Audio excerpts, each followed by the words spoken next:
Dapat talas ang imuhang memory, taas gyud ang imuhang presence of mind kung magnegosyo ka og mga ingon ani nga mga pagkaon or any online seller o naa kay negosyo kay nganuman.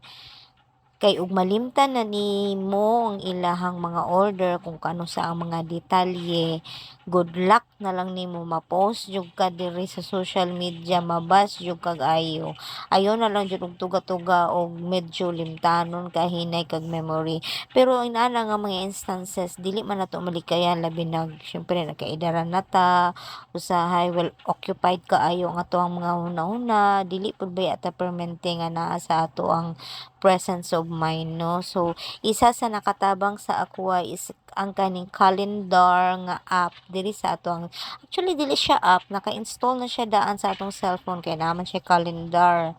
Pareha ingin ani o nga mabutang lang nimo siya kung kinsa imo mga customer, for example na mag-chat sa imo karon,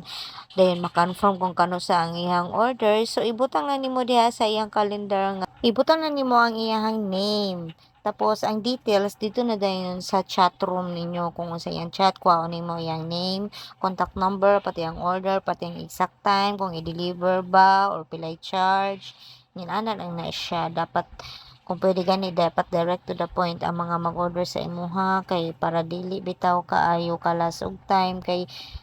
namang uban customer nga detalyado jud kayong ilang pangutana nga kung pila jud ka pieces nga bisan ang imuhang post na nay mga prices dili gyud na malikayan nga mangutana unsay flavor, unsay imong gibutang, tamis ba siya or mapanos ba siya, nanginaan mga instances no nga usahay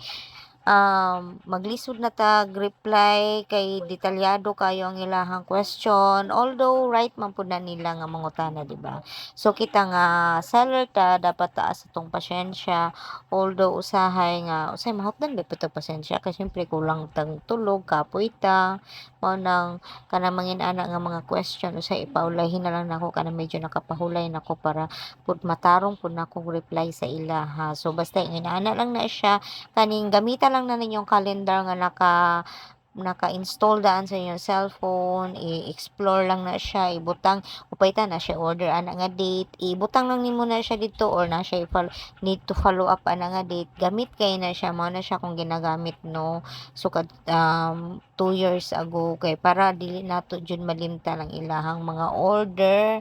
o makuha gyud nato ang sakto nga detalye sa mga order sa atong customer ug maura na karong hapuna. Salamat from Jang's Kitchen.